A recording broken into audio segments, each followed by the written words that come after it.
Assembly sliding for using keys, dowel pin and screw, plus or minus 0.02 mm accuracy on plain surface and testing of sliding fitting job. Hello, my name is Charumati. In this video, we will be discussing about the assembly sliding for using keys, dowel pin and screw, plus or minus 0.02 mm accuracy on plain surface and testing of sliding fitting job. This is a critical process in many industries and it is important to ensure that the accuracy is maintained in order to produce quality products. Come, let's get into the video. At the end of this demonstration, you will be able to mark dimensions with vernier height gauge, file part 1, 2, 3, 4 to size, drill, ream and tap at correct location, counter bore to the required depth, assemble part 1, 2, 3, 4 with dowel pins and cheese head screws. Tools required: steel rule 300 mm. A steel rule is a measuring instrument that is used to take accurate measurements of the length, width and thickness of various components. Scriber. A scriber is a marking tool that is used to make accurate lines on metal surfaces. Punch. A punch is a marking tool that is used to create indentations and other markings on metal surfaces. Ball peen hammer. A ball peen hammer is used to shape and form metal components, such as by bending or flattening a piece of metal or by shaping it into a specific form or contour. Hacksaw frame with blade. A hacksaw frame is used along with a blade to cut metals of different sections and is specified by the type and maximum length of the blade that can be fixed. Bastard file flat. A bastard file is a type of file that has a coarse cutting surface, making it ideal for removing large amounts of material quickly from metal components. Smooth file flat, square, triangle. A smooth file is a type of file that has a cutting surface that is much finer than rough or bastard files. It is used for fine shaping, smoothing, and finishing work on metal components after initial roughing out work has been done with coarser files. Flat files are typically used for removing material quickly and efficiently, creating flat or angled surfaces and shaping or smoothing curves or edges. The triangular shape of the file makes it ideal for reaching into tight corners and removing material from hard-to-reach areas. Triangle files are available in a variety of sizes and cuts, which determine the coarseness of the teeth on the file. Drill bits required size. Drill bits are a common tool used by fitters for drilling holes into various materials such as metals. Reamers. A reamer typically has a cylindrical shape with multiple cutting edges that gradually increase in size from the tip of the tool to the base.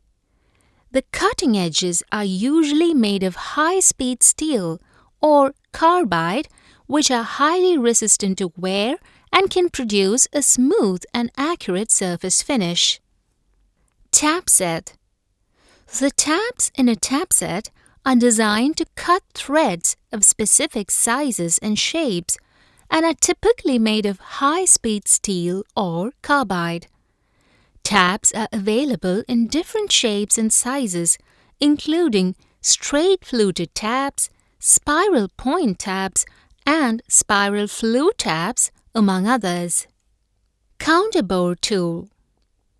A counterbore tool typically consists of a shank and a cutting head. The cutting head may have one or more flutes and is designed to create a flat-bottomed hole with a large diameter than the drilled hole.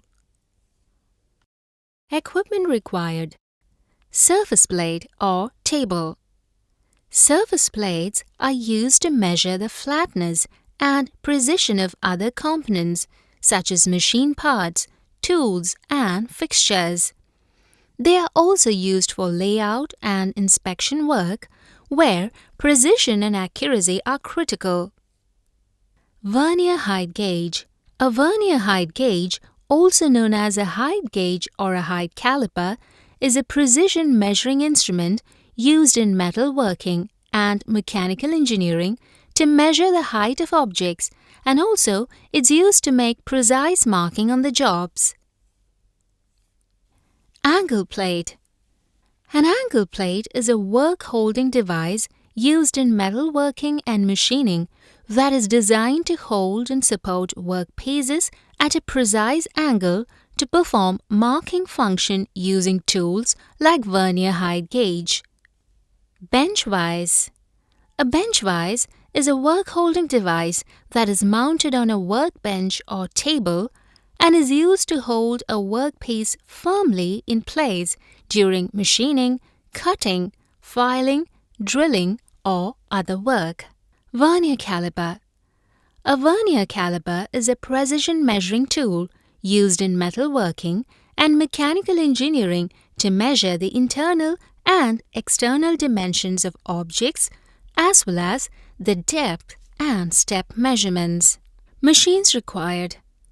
Bench drilling machine. A bench drilling machine typically consists of a base, a column, a table, and a spindle.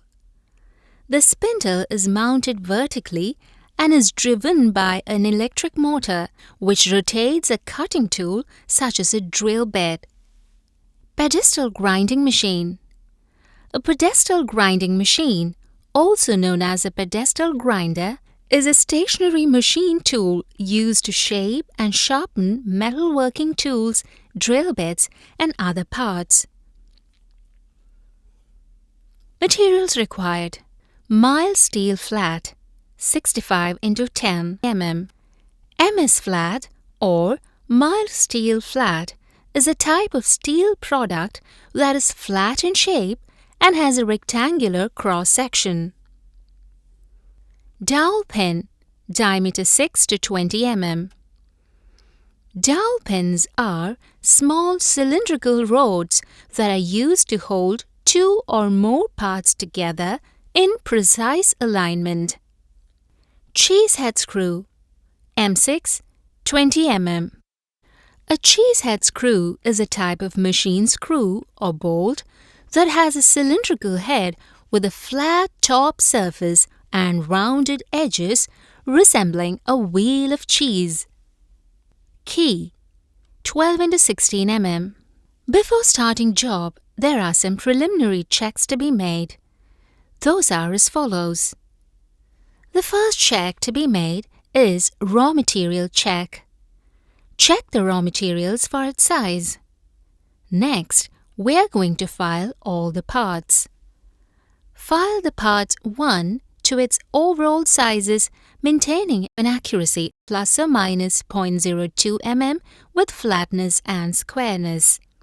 File the part 2 to its overall sizes, maintaining an accuracy plus or minus 0.02 mm with flatness and squareness. File the part 3 to its overall sizes, maintaining an accuracy plus or minus 0.02 mm with flatness and squareness. File the parts 4 to its overall sizes, maintaining an accuracy plus or minus 0.02 mm with flatness and squareness. Next, we are going to mark the dimension for making holes in all the parts. Mark the dimension and location of holes as per drawing on part 1 by using vernier height gauge.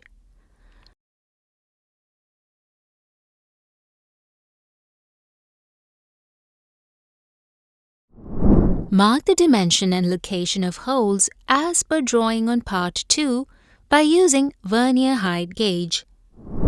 Mark the dimension and location of holes as per drawing on part 3 by using vernier height gauge.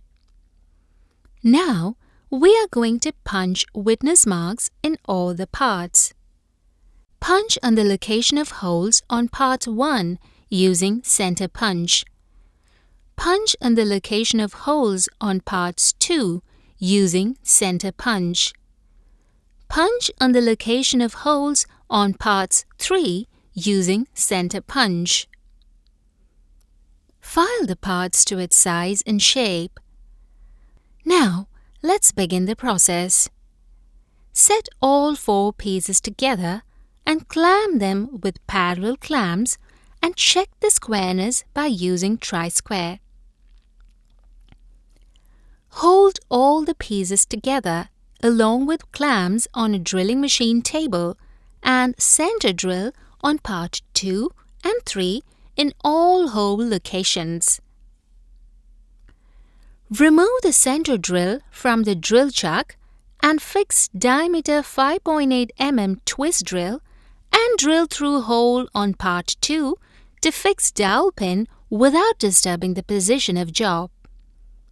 Ream the drilled hole with diameter 6 mm hand reamer with a tap wrench without disturbing the position of the job. Clean the reamed hole and fix diameter 6 mm dowel pin in the assembly.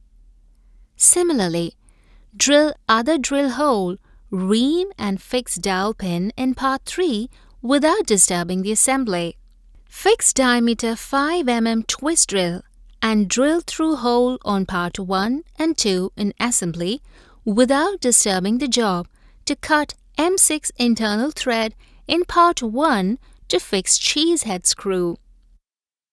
Fix diameter 5 mm twist drill and drill through hole on part 1 and 3 in assembly without disturbing the job to cut M6 internal thread in part 1 to fix cheese head screw.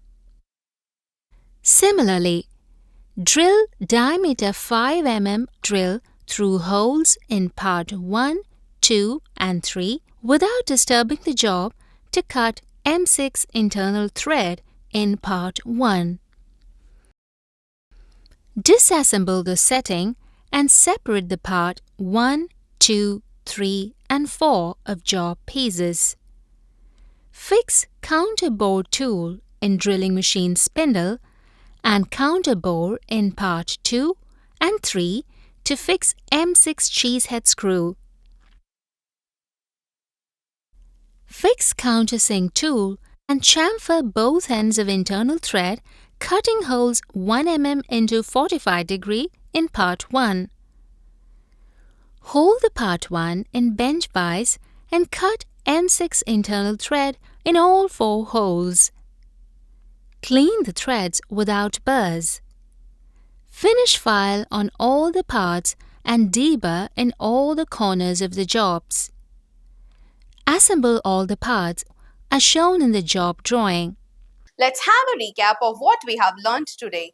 We have learned to mark dimensions with vernier height gauge, file parts 1, 2, 3, 4 to size, drill, ream and tap at correct location, counter bore to the required depth, assemble parts 1, 2, 3, 4 with dowel pins and cheese head screws. Thus, we have learnt about assembling keys and dowel pins. Hope you have a clear understanding on this. Do this exercise with the help of your instructor. Thank you.